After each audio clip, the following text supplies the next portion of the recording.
Have you ever wonder what makes a video game world feel real, truly professional? It's usually not the big, flashy graphics. It's the tiny, invisible rules that creators follow. And today, we're going to dive into one of those secrets, the hidden grammar of game worlds. So our story here actually starts with a really unique challenge. It's one faced by an indie game developer over in Japan. So meet Aoki. He's an indie game dev, and get this, he makes games purely as a hobby.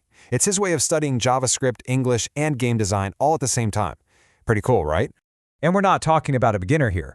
Aoki has already finished and released 7 short RPGs. I mean, for a hobbyist, that is seriously impressive. But here's what makes Aoki's approach so fascinating.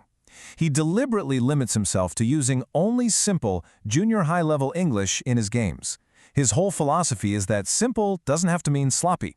So to make his worlds feel professional, he has to nail the small details, like capitalization. And that focus led him to a really simple but honestly brilliant principle for staying consistent. You can think of it as the iPhone rule for game design. Okay, so the main idea is super simple. In English, we use capitalization to separate a general category of things from a specific, named product. It's a rule we all use every single day, probably without even thinking about it. All right, think about it like this.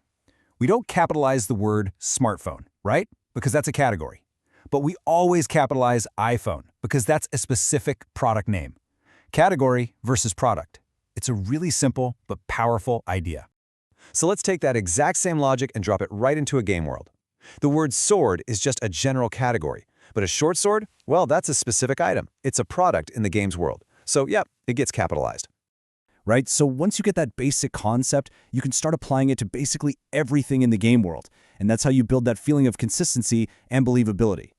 So what else gets treated like a product name? Well, things like specific items, unique skills you can learn, and named locations on the map. They're all basically proper nouns inside that game's universe. And the whole point here is to be consistent.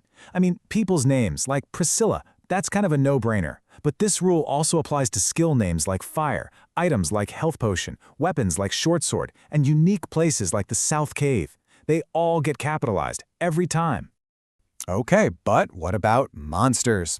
Well, you can think of a word like goblin, the same way you think about dog or cat. They're just a general category of creature, not a specific named individual.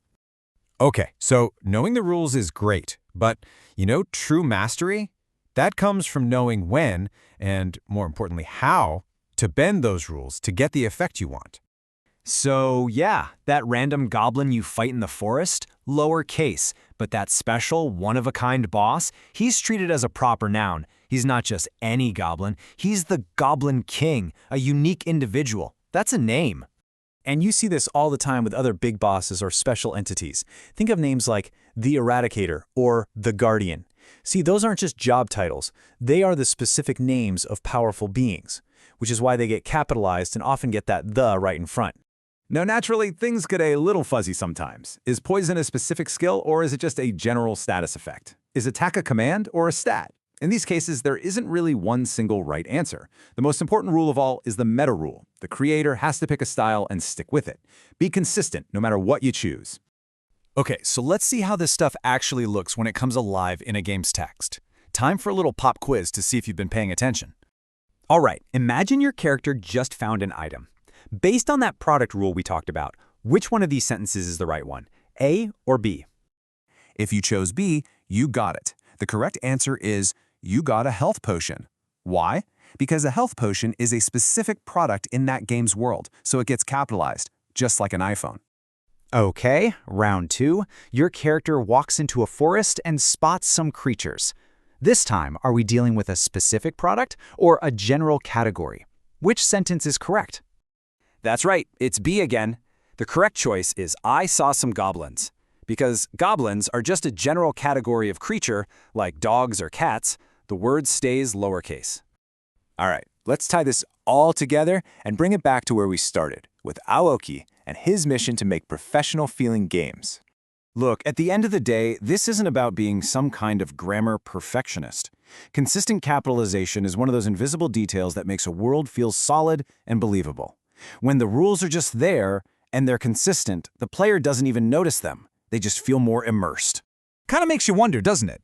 This one tiny grammatical rule has a huge impact on how we perceive a game's world. So what other invisible rules of design, of sound, of storytelling are out there, shaping our experiences every single time we pick up a controller?